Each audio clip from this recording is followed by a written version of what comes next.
Assalamualaikum warahmatullahi wabarakatuh. Baik, untuk materi kita hari ini kita akan coba membuat sebuah program bagaimana cara menginput data dari visualbasic.net, kemudian nanti datanya tersimpan di database. Nah, untuk database kita menggunakan Microsoft Access 2013.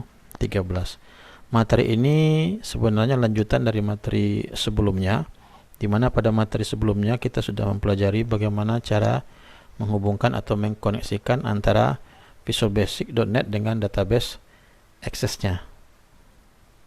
Nah, kita coba review sebentar dulu sebelum kita masuk ke materi untuk input data. Nah, ini kemarin datanya sudah terhubung ya, sudah terhubung di database Access-nya. Kita lihat kembali database Access-nya. Nah, ini kemarin database DB latihan untuk database Access-nya. Nah, setelah itu kita buka, kita lihat tabelnya. Nah, ini data yang sudah kita masukkan di Access. Jadi di VB pun juga akan sama. Nah, datanya juga akan sama. Jadi apapun yang Anda tambahkan di database Access-nya, maka di VB juga akan dimunculkan data yang sama. Nah, jadi seperti itu. Nah, untuk kali ini kita akan coba bagaimana menginput datanya dari Visual Basic-nya, bukan dari database Access.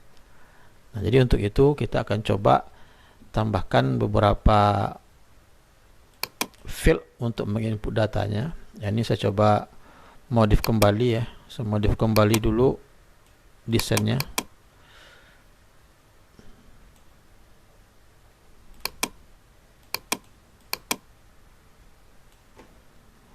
Oke, kemudian saya tambahkan beberapa label sesuai dengan database Access-nya. Berarti kita tambahkan label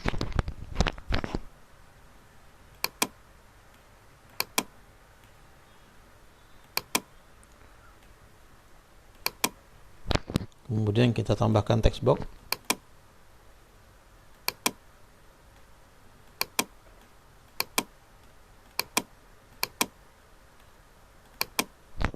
Kita ganti data labelnya.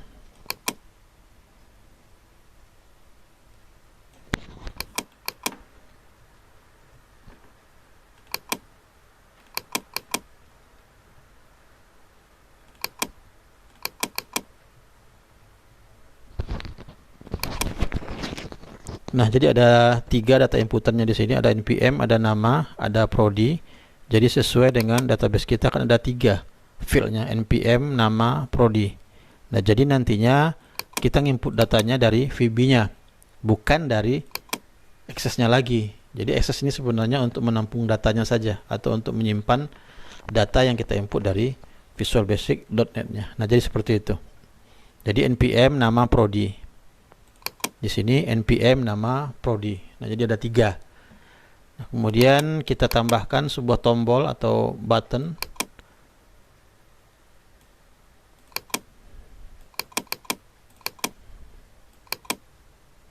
Nah, ini button ini kita gunakan untuk menyimpan data nantinya, menyimpan data ke database Access.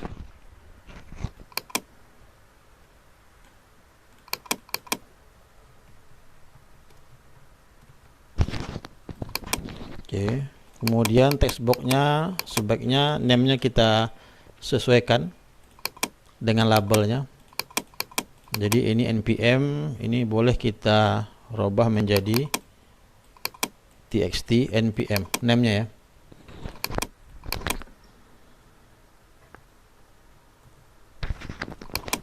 Kemudian nama,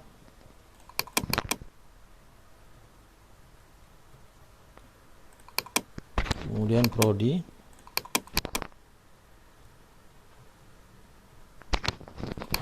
oke, namanya sudah kita ganti. Kemudian buttonnya, maaf nih buttonnya belum berubah. Kita lihat dulu buttonnya. Oh, belum diganti ya. Ini saya ganti menjadi simpan data.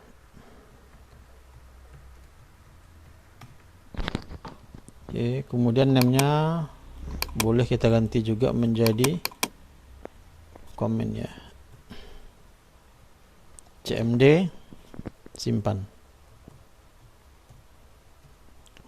atau btn button ya, button simpan. Nah, selesai.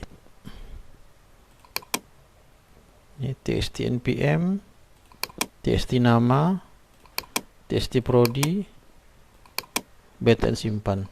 Nah, kita coba jalankan. Nah, jadi kita nanti input datanya dari sini ya, dari Visual Basic-nya, bukan dari database access-nya. Nah, sekarang kita siapkan dulu codingnya. Nah, untuk coding di modul ya, ini tidak ada perubahan ya, tidak ada perubahan sama sekali. Defaultnya sudah apa namanya ya, sudah tidak perlu kita tambahkan lagi secara defaultnya. Kemudian kembali ke form. Nah, kita tambahkan datanya di simpan data dulu ya, simpan data. Nah, kita tambahkan dulu simpan data. Nah, ini sebenarnya untuk menghemat waktu, ini datanya codingnya sudah saya buatkan. Jadi saya tinggal copy paste saja dulu. Nanti saya jelaskan codingnya. Ini simpan data. Saya pindahkan ke sini, simpan data. Oke.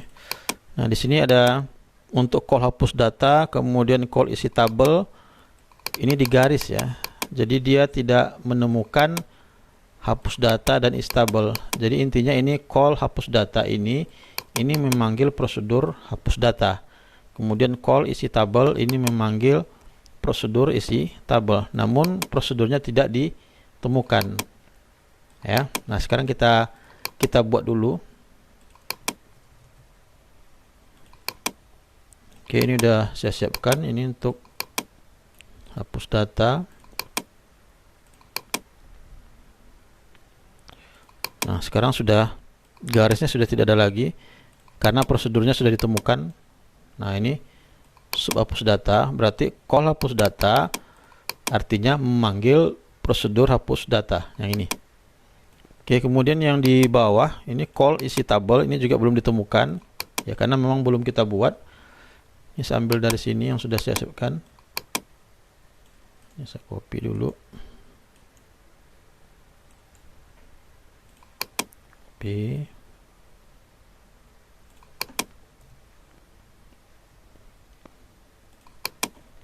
Nah, selesai. Namun pada form load, pada materi kita yang kemarin, sebenarnya isi tabel ini program ini berfungsi untuk memasukkan data atau mengambil data dari database, kemudian memasukkannya ke data grid view. Nah, ini kan data grid view ini. Jadi ambil data dari database, dari aksesnya, kemudian diletakkan di data grid view. Nah, inilah fungsi dari program yang ada di form load kemarin. Nah, ini ya. Nah, namun kita persingkat ya. Jadi ini tidak perlu lagi kita buatkan karena kita sudah buatkan prosedur nih. Nah, ini kan codingnya sama ya. Ini kemudian yang kemarin ini sama ya. Jadi kita cukup pakai yang prosedurnya saja. Jadi ini kita buang saja. Kita buang ya, atau saya jadikan komentar saja ya. Jadi kalau sudah dijadikan komentar berarti ini coding ini tidak akan dijalankan lagi. Nah, gitu. Nah, kemudian sebenarnya kita tetap memakainya, cuman kita cukup memanggil dari sini saja. Nah, ini kita panggil karena ini codingnya kan sama. Jadi cukup kita panggil dia call isi. Nah, ini jadi artinya sama ya. Artinya coding ini tidak perlu ada di sini, tapi kita cukup panggil dia coding ini yang sudah ada di prosedur isi tabel. Artinya sama, berarti dia juga akan menjalankan yang ini juga nantinya. Tapi codingnya digunakan dengan cara memanggil prosedurnya. Nah, jadi seperti itu. Ya, ini sudah boleh kita hilangkan karena sudah digantikan di call isi tabel. Nah, jadi seperti itu. Nah, sekarang kita pahami dulu codingnya. Oke, untuk yang pertama subhapus data. Nah, ini fungsinya untuk apa? Ini untuk membersihkan sebenarnya. Membersihkan apa? Membersihkan nilai-nilai yang sudah kita input nantinya di text box. Nah, ini untuk menghapus nilai-nilai yang sudah kita inputkan di text box. Oke, sedangkan yang ini isi tabel atau prosedur isi tabel, ini fungsinya seperti yang saya katakan tadi, itu memanggil data dari database kemudian memasukkannya atau menampilkannya di data grid view, ya. Di sini data grid view. Nah, kemudian ini call koneksi, ini apa maksudnya? Ini memanggil prosedur koneksi. Koneksi ini letaknya di mana? Letaknya di modul. Nah, di sini kemarin, ya. Nah, ini yang dipanggilnya ini. Oke, tujuannya untuk apa? Agar antara VB dengan aksesnya itu bisa terhubung. Ya, jadi dipanggil dulu. Kemudian call isi tabel, berarti dia memanggil prosedur isi tabel. Mana yang dipanggilnya? Nah, ini yang dipanggilnya. Jadi ini kenapa kita letakkan di form load? Agar suatu form dijalankan, maka yang pertama dijalankan yaitu call koneksi, berarti dia akan membuat hubungan dulu antara VB dengan aksesnya. Nah, kemudian setelah terhubung, kita panggil call isi tabel agar data-data yang ada di tabel akses itu bisa terbaca dan diletakkan di data grid view. Nah, ini. Nah, kemudian yang di bawah ini adalah coding untuk menyimpan data, ya.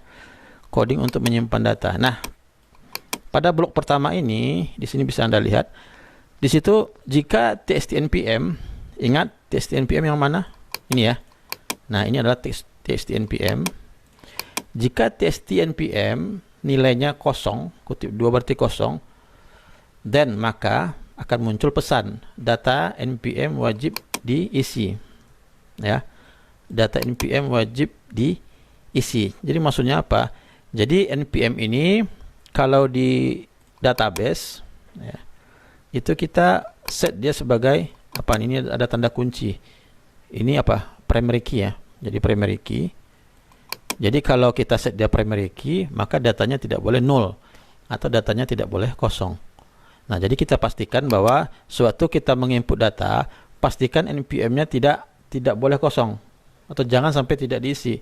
Kenapa? Karena dia sifatnya kan primary. Jadi wajib kita isi. Makanya di sini kita buatkan codingnya. Mana dia? Maka kita pastikan dulu bahwa npm ini harus diisi. Ya, kalau tidak diisi nanti diingatkan. Kemudian txt_npm titik fokus. Ini apa maksudnya? Jadi ini setelah diingatkan kita, kemudian kursor diarahkan lagi ke posisi txt_npm-nya.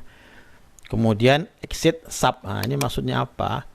Ini exit sub ini maksudnya coding yang di bawahnya tidak akan dijalankan lagi. Nah, berarti coding yang di bawah ini tidak akan dijalankan lagi. Nah, ini tidak dijalankan lagi, ya. Kenapa tidak dijalankan? Karena di blok pertama ini dia belum memenuhi syarat. Karena npm-nya masih Anda kosongkan. Nah, jadi seperti itu. Oke. Nah, kemudian ini kuncinya sebenarnya ini adalah coding untuk menyimpan. Nah, jadi ini kita buat sebuah variabel dulu, yaitu simpan. Tipe datanya string, di mana nilainya insert into tbl latihan value. Jadi maksudnya nanti ini fungsinya untuk memasukkan data. Memasukkan data kemana? Insert masukkan data ke dalam tbl latihan. Ingat, tabel kita diakses itu kan tbl latihan. Jadi tujuannya data bisa dimasukkan ke tabel latihan ini. Nah, jadi dimasukkan yaitu txt_npm, kemudian txt nama, kemudian txt prodi. Kita kan ada 3. Txt npm, txt nama, txt prodi. Jadi nilai-nilai yang Anda masukkan di sini, misalnya npm-nya 100, namanya Ali, kemudian program studinya manajemen informatika, maka nilai yang Anda masukkan, ya, kan diwakilkan oleh variabel ini txt_npm, txt nama, txt prodi. Nah, dimasukkan kemana nantinya? Dimasukkan ke tabel latihan. Jadi ini sesuai dengan urutan ya. Jadi di sini urutannya kan npm, nama, prodi, jangan sampai terbalik. Nah, sini kan npm, nama, prodi. Jadi jangan sampai terbalik. Kalau terbalik dia tidak ada masalah. Cuma nanti nilainya atau data value-nya tertukar nantinya.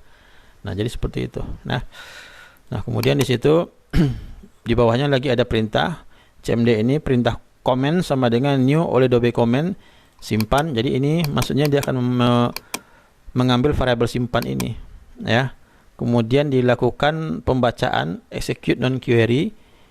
Kemudian setelah itu baru dia call hapus data, kemudian call isi tabel. Jadi maksudnya apa? Setelah data dimasukkan, kemudian dibersihkan, kemudian dipanggil. Nah, dipanggil. Jadi nanti data yang baru kita masukkan itu kan tersimpan di database. Nah, setelah disimpan di database, nah kemudian kita lakukan pemanggilan lagi. Ya, pemanggilan lagi dari database. Nah, kemudian ditampilkan lagi di data grid view-nya. Jadi dengan menggunakan perintah data isi tabel. Nah, sekarang kita coba menjalankan programnya.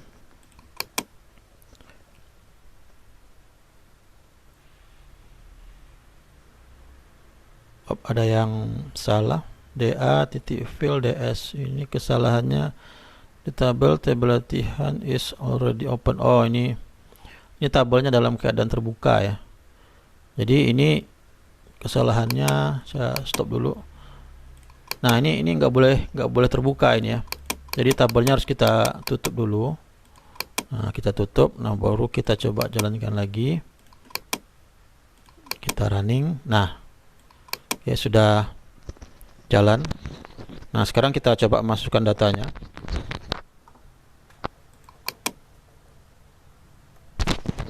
Satu 06, kemudian namanya Rian, kemudian prodinya manajemen informatika. Kemudian kita simpan. Nah, datanya langsung masuk ya, datanya sudah langsung masuk. Jadi kita nginputnya sekarang bukan di database access-nya, tapi langsung di Visual Basic-nya. Kita coba satu lagi, 107, kemudian Beni, kemudian teknik komputer ya, komputer. Kemudian kita simpan. Nah, datanya sudah masuk. Nah, sekarang kita pastikan lagi benar nggak tersimpan di database-nya. Nah, kita lihat lagi di database. Nah, datanya masuk ya. 1, 2, 3, 4, 5, 6, 7. Nah, ini data yang baru kita masukkan. Oke, ini besar lagi sedikit. Nah, saya coba jalankan lagi. Nah, ini datanya sudah sampai 7 ya tersimpan. Nah, jadi ini fungsi dari penghapusan tadi ya. Jadi saya coba 100. Oh, sebentar. Ini saya kosongkan dulu, npm saya kosongkan. Kemudian saya buat Meli manajemen